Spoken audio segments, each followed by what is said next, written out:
Bismillahirrahmanirrahim. Assalamualaikum warahmatullahi taala wabarakatuh.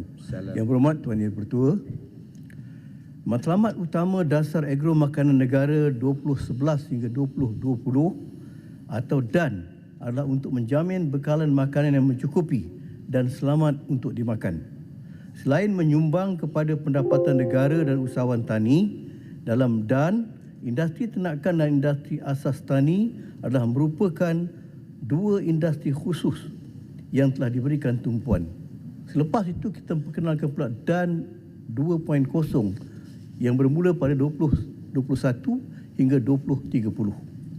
Dalam tempoh pelaksanaan DAN, sumbangan sektor agro makanan kepada KDNK meningkat dengan kadar pertumbuhan purata sebanyak 68% tahun kepada 51.3 bilion ringgit pada tahun 2020 berbanding 26.6 bilion pada tahun 2010.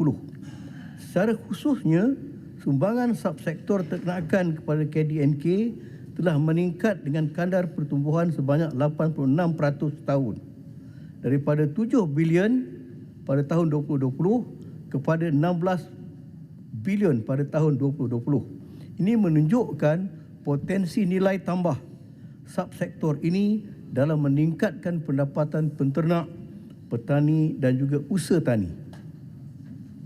Bagi subsektor ternakan, pengeluaran komoditi utama khususnya daging, ayam itik dan telur ayam, telur itik telah meningkat masing-masing pada 1.3 juta metrik tan kepada 1.7 juta metrik tan dan juga 9.8 biji telur kepada 13.2 bilion biji telur kepada tempoh 2010 kepada 2020. Walau bagaimanapun, terdapat keperluan untuk mempertingkatkan usaha dan tindakan bagi terus kita dapat meningkatkan lagi pengeluaran daging lembu, kerbau dan juga susu segar untuk menambah keperluan tempatan.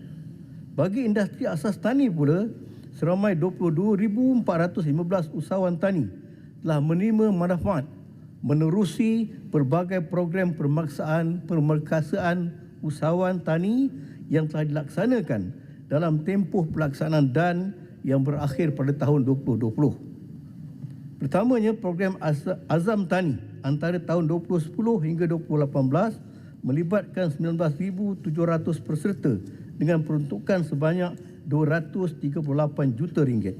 Keduanya, program Rezeki Tani antara tahun 2019 hingga tahun 2020 melibatkan 1,000 peserta dengan peruntukan sebanyak 10 juta ringgit.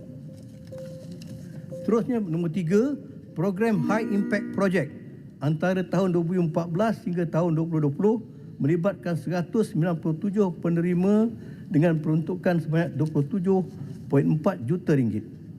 Lepas itu kita ada program dengan izin Change Upgrade Product ataupun CUP antara tahun 2014 hingga 2020 melibatkan 1,485 penerima dengan peruntukan sebanyak 25.4 juta ringgit. Sebagai hala tuju DAN ataupun yang telah bermula pada tahun ini, tumpuan khusus subsektor ternakan meliputi usaha-usaha untuk meningkatkan kebersihan ladang, mencegah penyakit haiwan dan meningkatkan amalan peternakan yang baik bagi kita sama-sama meningkatkan produktiviti dan hasil pengeluaran selain mengurangkan kebergantungan kepada import dan juga defisit perdagangan. Usaha ini bagi mencapai sasaran tahap sara diri ataupun SSL. Manakala strategi-strategi yang untuk memperkasakan usahawan tani pula terus diberikan tumpuan kepada pengukuhan rantaian bekalan dan juga daya saing pasaran tempatan melalui pemberian berbagai-bagai insentif oleh pihak kerajaan. Terima kasih Tuan Yang Dipertua. Terima kasih Menteri. Soalan tambahan yang pertama, sila Puan Tian.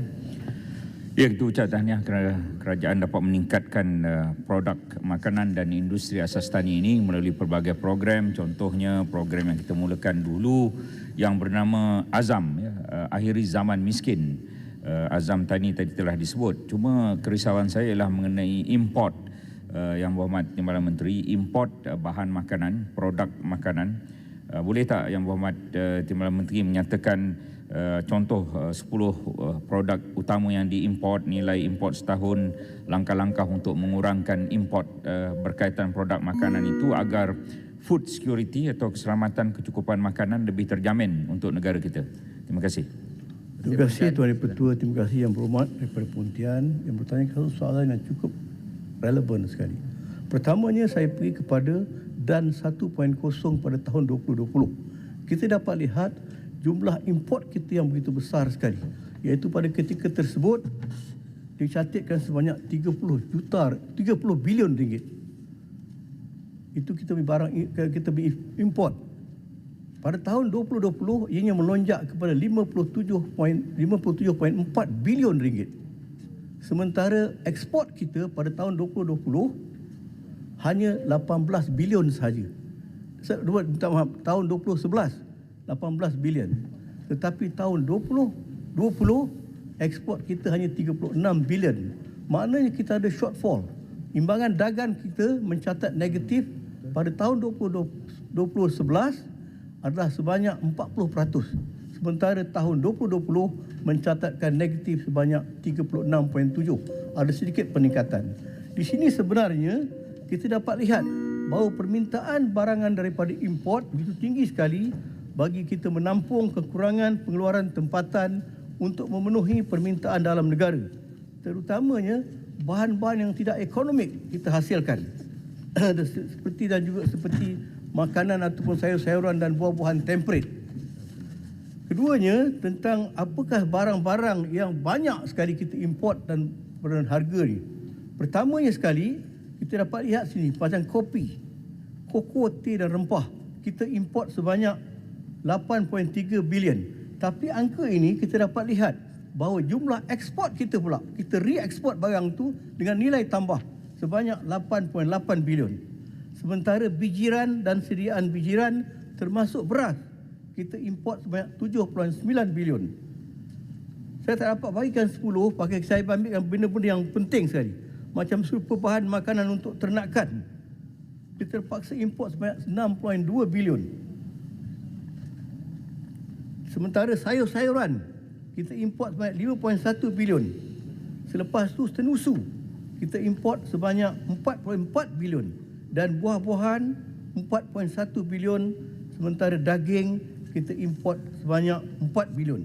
Dalam masa yang sama, Tuan Yang Pertua, masa sedikit, kita nak maklumkan apakah insentif yang diberikan oleh kerajaan bagi memastikan supaya kita dapat mengurangkan import kita.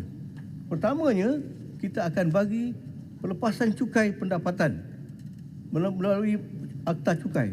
Inisiatif ini kita berikan kepada syarikat-syarikat DDI ataupun FDI, sama ada tempatan ataupun luaran. Kita bagikan tax holiday sebanyak 10 tahun daripada tarikh mereka mendapatkan keuntungan berkanun. Selepas itu, syarikat-syarikat pembesaran kita bagikan mereka tax holiday sebanyak 5 tahun selepas mendapat keuntungan. Itulah sebenarnya banyak macam insentif yang telah dibuat oleh kerajaan bagi memastikan supaya kecukupan makanan untuk dibekalkan bagi keperluan rakyat. Terima kasih. Terima kasih Tuan Menteri. Soalan tambahan kedua saya jemput Yang Berhormat Pulai. Terima kasih Datuk Yang Bertua. Saya ucap terima kasih kerana MAFI masih mengekalkan program rezeki tani. Saya sangat bersemangat dalam program itu dahulu dan saya harap 10 juta itu tak cukup. Saya faham. Harap dapat ditingkatkan, paling tidak pun kita dapat 30 juta kerana golongan sasar itu sangat berkesan. Cuma Datuk Yang Betul, soalan tambahan saya ada satu projek yang tidak berjaya kami selesaikan dulu adalah NFC, National Feedlot Corporation. Jadi apakah perkembangan NFC ini? Kerana tujuan asalnya adalah untuk meningkatkan pengeluaran daging tempatan. Dan sehingga DAN tamat 2021, SSL kita dalam daging tempatan ini masih rendah. Jadi boleh saya dapat penjelasan tentang itu. Terima kasih. Ya, sila. Malam Menteri. Ya. Terima kasih sahabat saya.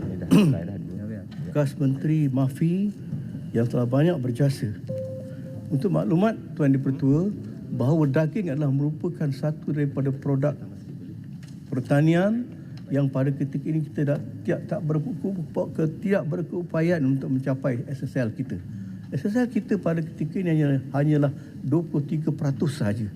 Dan kita sekarang telah pun menubuhkan satu majlis ruminan negara bagi memastikan supaya bukan saja kita dapat meningkatkan lagi pengeluaran, bahkan kita mahu menarik minat petani-petani untuk menyertai bidang ini. Dan pada ketika ini kita dapat lihat bahawa minat begitu tinggi sekali, bukan saja daripada petani dan penternak kita, bahkan daripada syarikat-syarikat swasta. Terima kasih Tuan Dipertua. Setuju. Kurang pasu satu lagi. Satu lagi. Tambahan. Happy belated birthday Datuk Yang tambahan. Dipertua. Minta kurang pasu satu lagi. Kubang Basuh. Ketua setuju. Terima kasih. Kan diberi peluang tentang sektor penternakan ni Datuk Yang Dipertua. Tadi disebutkan ramai yang dah berminat. Antara masalah yang dihadapi oleh penternak-penternak ni ialah apabila mereka menternak, saya ambil spesifik ialah lembu lah. Yang paling sesuai dengan klimat kita ini ialah KK, lembu Kedah Kelantan.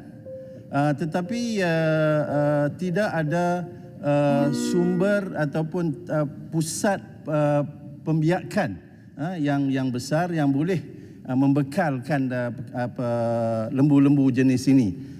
Dan keduanya ialah masalah feed yang harganya kadang-kadang naik melambung cukup tinggi yang menyebabkan akhirnya mereka terpaksa tinggalkan industri penternakan ini. Jadi saya mohon mendapat pencerahan daripada Yang Berhormat Perdana Menteri tentang apakah tindakan yang telah diambil oleh kerajaan untuk menyelesaikan dua perkara ini. Terima kasih.